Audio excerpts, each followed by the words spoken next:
now we got you guys a super dope interview, and you guys sit back and enjoy. So today, joining us is Mr. ManMade himself, co-founder and CEO of CB Lab VR Studios. We got Eat Becker Kaya. How you doing? Yeah, Eat? hello. Very happy to have you on the show today. Thank you.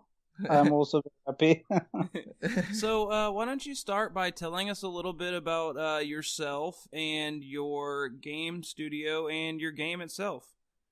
Oh, you asked a lot in the one question. Okay. Oh, Let's, yeah. Give us all the answers now. Yeah, it's very efficient. Yeah. I'm okay. I am Yiğit Bekir Kaya. It is not very easy to pronounce my first name because it is an old Turkic name. I am actually playing games since I'm 3 years old, and now I built the CBI Lab VR Studios after 10 years of planning this game, the ManMade. Currently, I am doing my PhD in artificial intelligence. Whoa. Yeah. What? Your PhD in artificial intelligence? That's correct. That is awesome, dude. Yeah, I've never heard anything that cool, dude. So that probably translates well into your game story, right? I'm sure. Yeah. It's no coincidence actually, but the writer of the story is not me.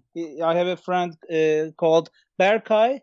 It is also another Turkic name, and he actually wrote the game. However, the main idea, the main concept belongs to me. I was about to say, so you guys probably work together. You probably were like, okay, I kind of want this, and then he wrote it out for you. Yeah.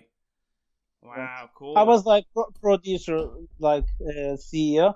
It is funny to call someone CEO in this indie developers studios. However, I have lots of titles.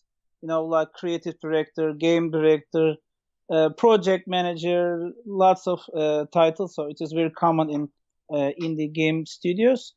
Also, okay, that's enough about me. Now talk about our studio. We have been found in August 2016. So fairly new. Yeah, it's fairly new. We first developed a game again with this concept of artificial intelligence. However, in the middle of the development, we started to create a new game with a new and more in-depth story when we met with Berkay, and we actually started the new game ManMade 6 to 7 months ago.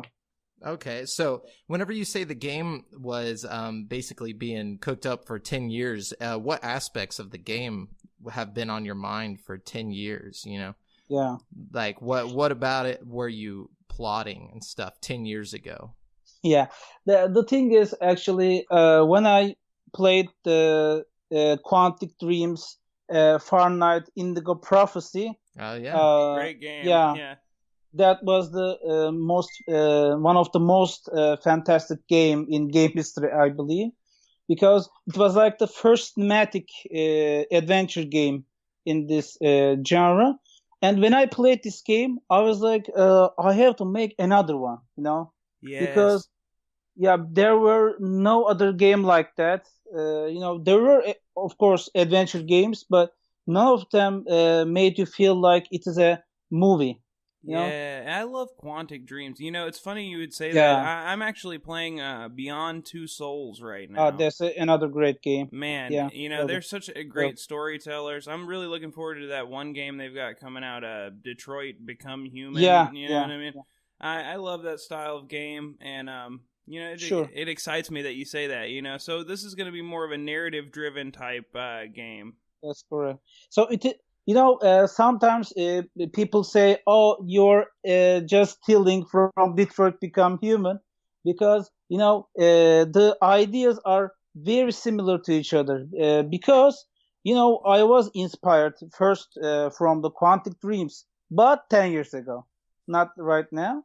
But the ideas we are talking about, the artificial intelligence, the replicants, as they say in Blade Runner, these aren't new concepts, or these are now very hot topics.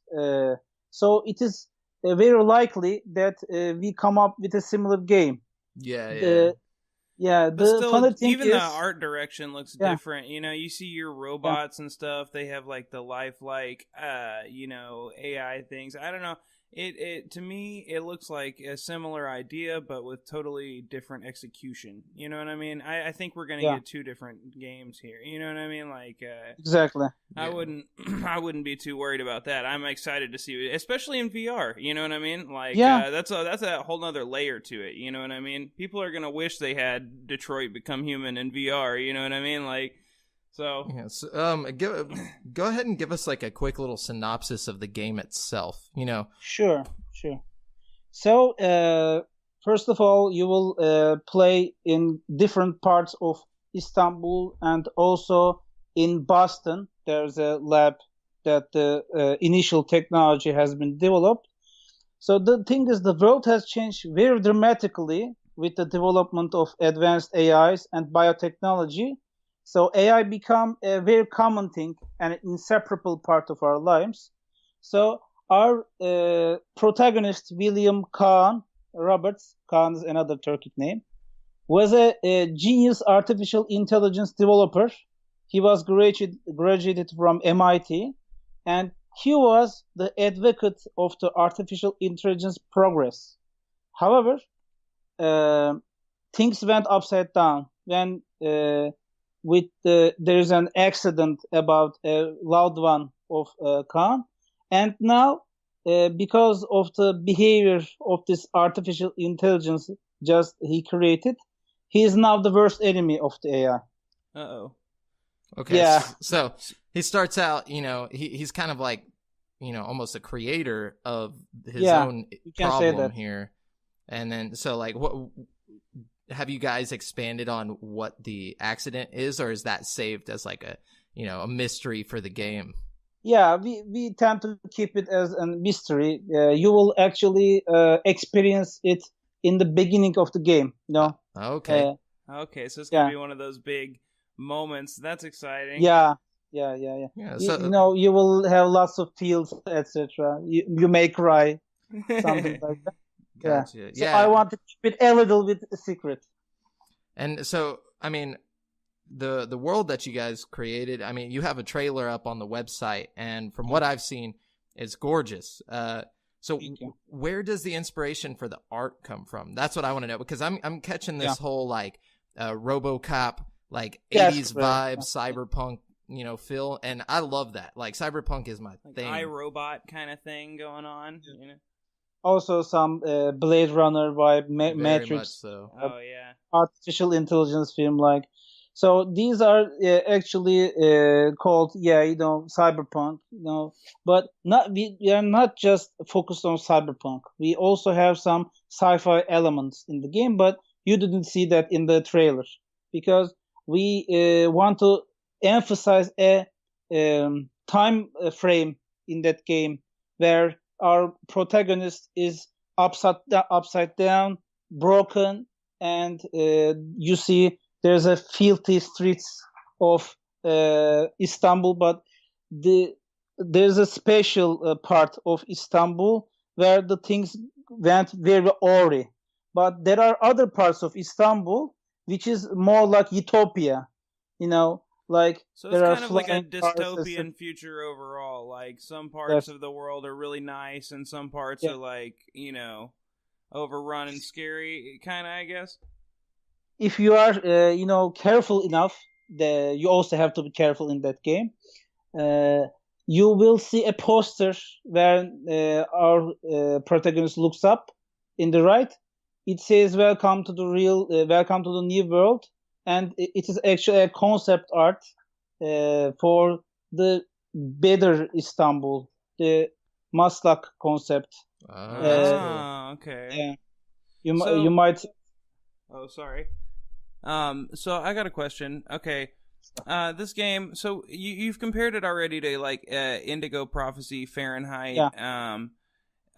So is it like a narrative-driven game, or how does the game play? Is it like a shooter, or is it like a story-driven, like choices matter, kind of inpatient type experience, or what are we doing here? Okay. So yeah, it is a very narrative driven game. However, you will play it in virtual reality. So this will give you some new features rather than shooting or just making dialogues. So you kind of live in these zones. When you are in, for example, in the center of a city in 2050, and when you are in VR, when you look all around you, you will feel like you are in this time zone. So you will feel that. Also, our game, as you said, is very much like other older or newer versions of Quantic Dream games. So let me check again. So every decision you make matters. But Cool. So you're gonna have like branching stories and stuff. Yeah. Oh man. Sometimes it is some minor impacts, but there are some also major impact ones. And you have to be very careful when you are playing this game, because everything you see and investigate will be useful when you are making your decisions or talking with someone else. Also you have to read the between the lines when you are talking to someone, because this will give you backstory about the game that you will need in another dialogue, for example. Oh, cool. So it's very interactive whenever it comes to the narrative. I like that. So why was VR your guys' platform of choice? Is that just for the immersiveness, like, or was that just like the easiest route to go whenever it comes to development? What was the deciding factor? First of all, it is definitely not the easiest way. Yeah. Hey, and that's why you're the developer. I don't. It's actually one of the worst way of going by doing your first game. Actually, I can only imagine. Yeah, but it has a lot of fun, because we are making an environment. We will make you play an server room in the demo when we are launching Kickstarter. While we are making this server room, and while we are taking our headsets and looking in this server room, you feel like you are somewhere very sci-fi. You are looking at servers, the structures and all the information makes you feel like you are in the movie, and it is a very immersive feeling. That's really cool. Wow. Yeah, my initial actually plan was to make the players feel the game, not just play the game. In other games like 2D games, 2D screens, not 2D games. In 2D screens, yeah, okay, you can attach yourself with the player, the protagonist. However, when you put that headsets, and when you are playing the story, and when you are listening to a voice in real world, etc., you feel very much different from the other games. So I wanted to use all that feeling advantage for the game. I definitely agree with you there.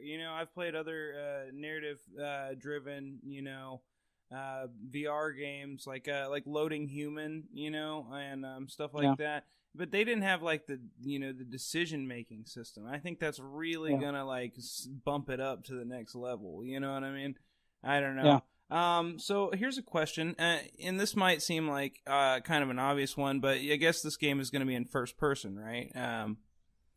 But it is not the correct answer. Actually, yeah, part of them, most of the game is actually not just first person or third person. It is like it's balanced because Oh, yeah, kind it of is like something new for the VR actually. Whoa, I like that. You know, I've always been a huge advocate of like third-person VR games. Yeah. You know, I think it works really well, a lot better than most people think it would. When you are walking, actually, the third person works very well.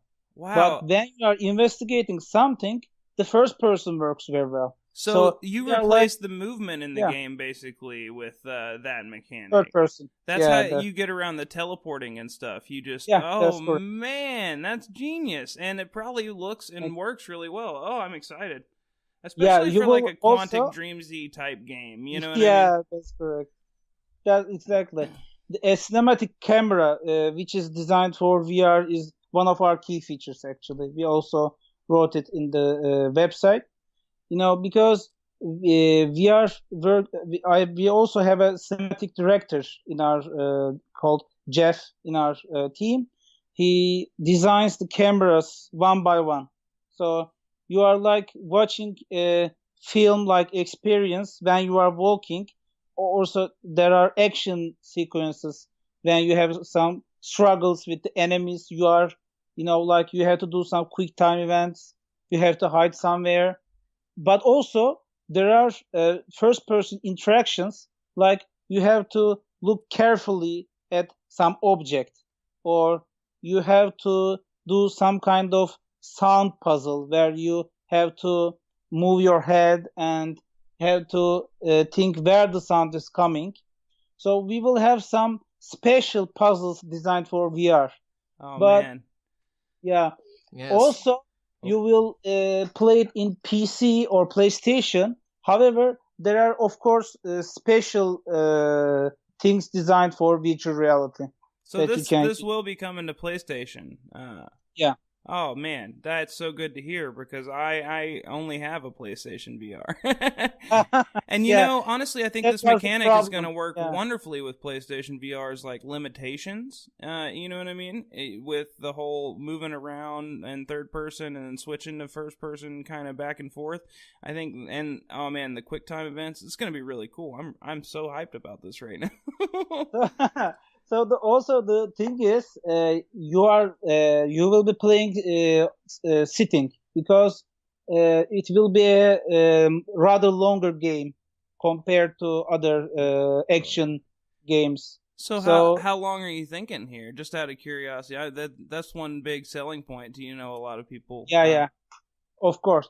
So we are planning to make the linear path, one of the linear paths, like 1 to 1.5 hours. So it is a very long time for a virtual reality experience. However, if you replay the game with different choices, when you take care of the surroundings and look at the details, we will also have some Easter eggs, etc.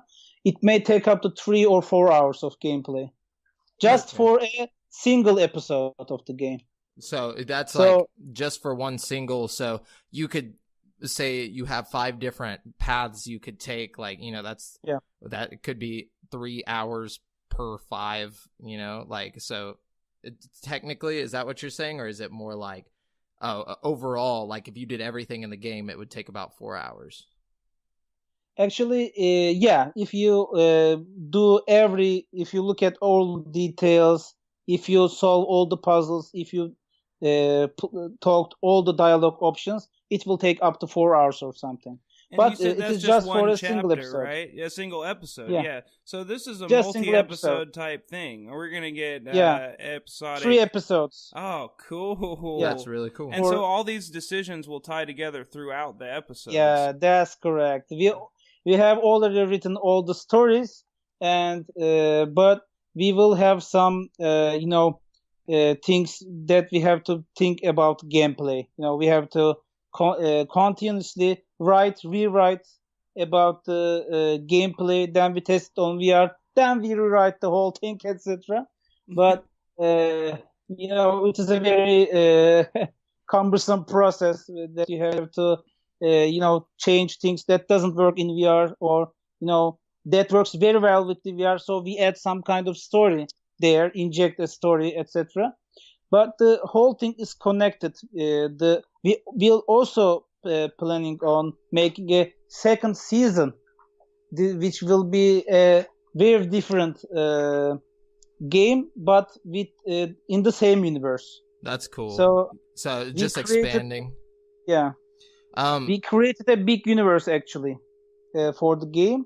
We will also plan to make some kind of board game for that universe. So oh dang, it's very deep.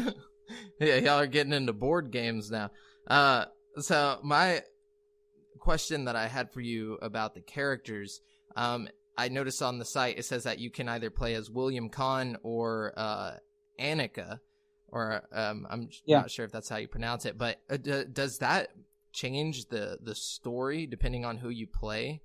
Or is it basically like you just have different options? Or are you forced to play as both throughout the story interchangeably? Yeah. So the thing is, the site it is a little bit ambiguous. Yeah. The thing is actually like the latter. You will play with a character according to the story. It's not a choice. Okay, cool. Actually, yeah. It doesn't change how the story goes. It's like a Quantic Dream type of multiple characters. It's like Until Dawn or something, whenever the character just switches on its own, like periodically throughout the story. That's cool. That's correct. Okay. You might also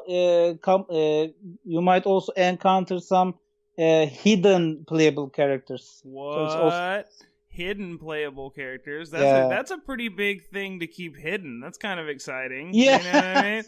We are keeping so much hidden. Like it is very hard to make marketing. They are like, oh, you didn't reveal much, but we cannot reveal. Yeah, that's true. That's okay though. I mean, if it's integral to the story of the game, you know what I mean. I feel like it's better to just not reveal it and let the game kind of speak for itself. You know what I mean? In some aspects. So let's see. We were talking about the two main characters of the game. Are these? I saw on your dev blog like a motion capture thing. You got real actors playing these characters. Am I right? Yeah. So that's correct. Tell me about the process of like motion capturing and getting actors. And are there just the two main character actors, or do you have like a whole bunch of actors, like a cast of? Yeah, people? We have a cast actually. We will have like 10 or something like characters. However, just 2 of them will be playable. So the guy you see in the dev diary is definitely Khan, the protagonist of the game. We scanned our actor Khan. His name is Anil. Actually, we scanned his face and body with 3D scanner, and we digitalized him and we modeled him in Maya, and we developed some advanced rigging for the character that works with HTC Vive's sensors and the iKinemas motion capturing software. You are just basically adding some HTC Vive sensors on the actor. He's actually a theater actor, the Khan, and all other characters are theater actors because they have to play the theatrical things, Yeah, I can't believe that's such a practical application for the sensors on the HTC Vive. Wow, that's really cool. Like, you're basically doing what they do in the movies with like those glowing balls all over the body with just a few like little sensors. You know what I mean? Yeah, that's so cool to me. It's very cost effective. Yeah, that's why actually we believe we can, make such a huge game, because we are just 10 people studio in Istanbul, and we will also have another year of production for the whole game, the first episode. But for the other episodes, that won't take that much time. Like, I don't know, the second episode might take 3 months, and the third one may take just a single month. You think it'll take less time because y'all have like the world built and the environments and stuff? Okay, cool. We also do lots of research and development because lots of things are new because we are dealing always with the latest version of the Unreal Engine and also Maya, and also those motion capturing software, the face capture software. We also use Faceware for face capturing. Now the Faceware is used with the Hellblade game in Unreal Engine. Right, we also use that technology. And that had some really good motion capture. It won a lot, like some awards and stuff for that. So I mean, I guess we can expect these kind of great graphics through the whole game. I mean, anybody who's seen the trailer knows that it's just like really pretty looking. You know what I mean? We don't see this kind of graphics in most VR games. Yeah, I actually.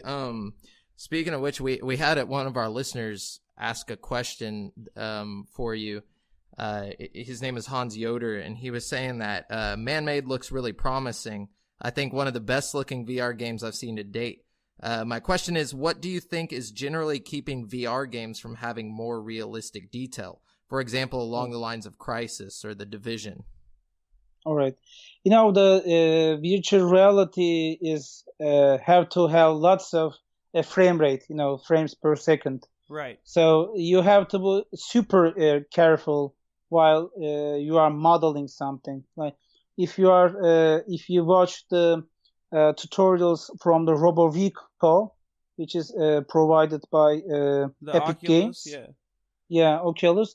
You will see that you have to think differently, for virtual reality. So if you have virtual reality first in your mind, you have to make some compromises for other platforms. So it might be not practical for those games if they think PC is their first, option. VR is like the second one. And also the, character modeling is always a problem for the video games, not just for VR. So the same applies here, and you have to look out for all your materials and all your lighting on the character. So you have to bake everything, everything on the player, on the environment, etc. So if you don't make one of those optimizations, you might get some suboptimal results, or you just make it a poor quality type of game. That you have to choose between one of them. Yeah, and from a consumer standpoint, it's like even a little flaw really sticks out in VR. You know what I mean? That's right. You see like a texture or something that doesn't pop in right, it really stands out a lot more than it would on like a flat game. There's a big pain in the ass. That, really. Yeah, you can use some roughness maps on ArcViz, but when it comes to virtual reality and you cannot do tricks, you have to model and create textures that are really optimal, because when you get near somewhere, you have to use some kind of forward renderer, also developed by Epic Games, for Unreal, because you have to render where you look at and you have to do it dynamically, because if you render everything all around you at once, it will be very costly for the frame rate. So here you should have some different mindset when you're doing virtual reality. Okay. Yeah, just a lot of resource management, I'm guessing. Yeah. Yeah. Correct. That's crazy. That's a lot of work to put into, like, something that with VR, I've noticed it's like really hard to make a super long game, and I guess that's typically why, is because of how much time and effort has to go into these little bits and pieces. Yeah. So I had a question. How did you find yourself in in the realm of game development? Was it something you always knew you wanted to do? Like, did you just like happen upon it?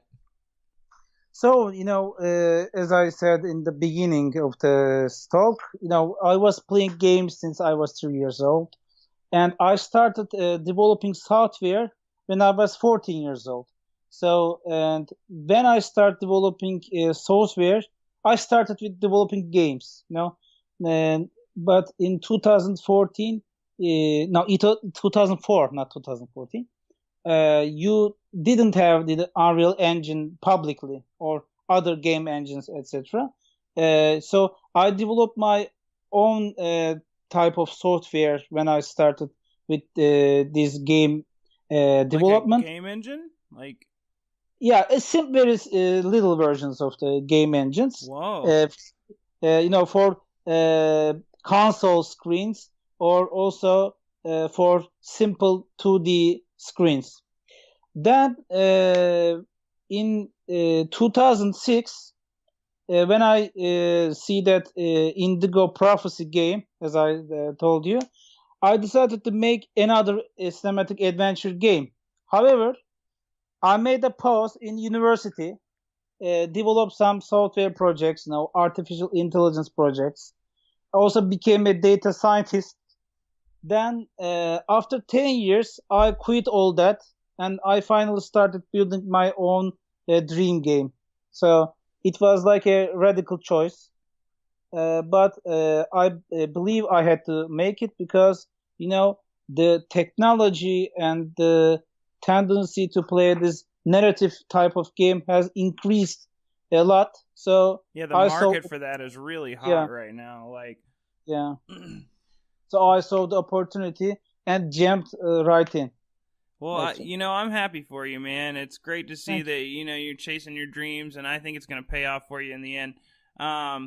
So how about you tell people how they can support your dream with the Kickstarter and your friend referral system and all that? All right.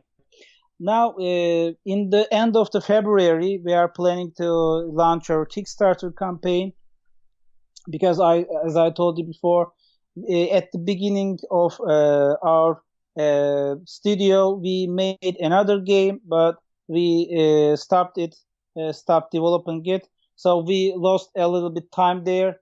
So, and we will really require some help to bring our game to you. Actually, also, I know that people also desire those kind of games in virtual reality.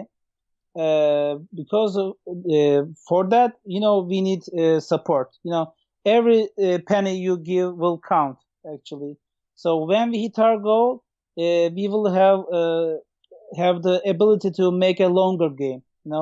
Also, we might have the ability to make sure we will develop the whole season. But heck yeah. I'm telling you right now, as soon as this comes out on PlayStation VR, it's going to be a huge hit. I hope so. You'll have no trouble getting the money for Season 2, I'll tell you that. So everybody go support them so they can get Season 1 out there. And, let's see. We got a couple more questions for you. Let's see. This one's kind of just a fun one. What's your current favorite VR game? Like, if just not your own though. It is the Batman VR. What was Arkham VR? Oh yeah, the Arkham VR. Yeah, they did a great job. Yeah, that's with that. awesome.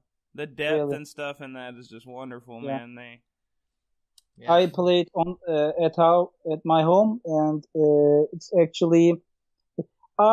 I can't compare our game to actually that game, Arkham VR, because, the first person scenes look like the Batman VR, but third person one looks a little bit different from that game. And Batman was kind of linear too, Yeah, that's completely linear. And short. And short. So we are trying to make a better version of it. Hey, man. But it was cool, I'll tell you that. Definitely worth the money. And we're coming close to wrapping up, but we have some listener questions outside of Hans. Just before we let you go, if you could help them out, they were wondering. So we got Chad McLean. He asks, "What gives you the well, we've already spoke over the fundamental idea of your game, but he said, what keeps driving you forward to make it? Like, what's your inspiration there?" Okay, there are always some new TV series about artificial intelligence on the television, right now. Yeah, you got like Westworld. Westworld, Humans. Season 2 coming pretty soon on that, too. Did y'all see, I don't know if you watch Westworld, but during the Super Bowl, they dropped a trailer for Season 2. Man, if you like artificial intelligence stuff, definitely check out Westworld. That is such a good show. Yeah, we have also some inspirations from there. Also, the games also started to do this kind of themed games, and the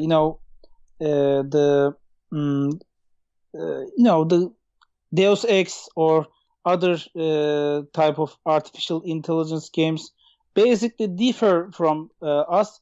However, the gameplay will be we are inspired from like the Quantic Dream games or Telltale games. They have like Walking Dead kind of decision making. They have a good Batman game too. yeah. I am playing it right now. Actually, it's pretty good. That's very good. So you might expect to see something like Telltale's decision with Quantic Dream walking around, or also the teams are like, when I see Elon Musk, for example, on the internet, I'm inspired. I don't do the something else. Making achievements in places where no one has gone before. You know what I'm saying?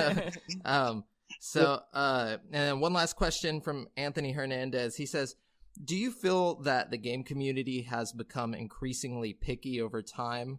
And how do you go about trying to make everyone happy in the gaming community with such a wide variety of different, groups? Yeah. So it is our main struggle, actually. I can say the play time, because, you have to make lots of cinematics. Also, you don't have to, bore the player with just doing some kind of pixel hunt kind of puzzle, or senseless dialogues to make the game just longer. So you have to make it seamless. You have to make it fun.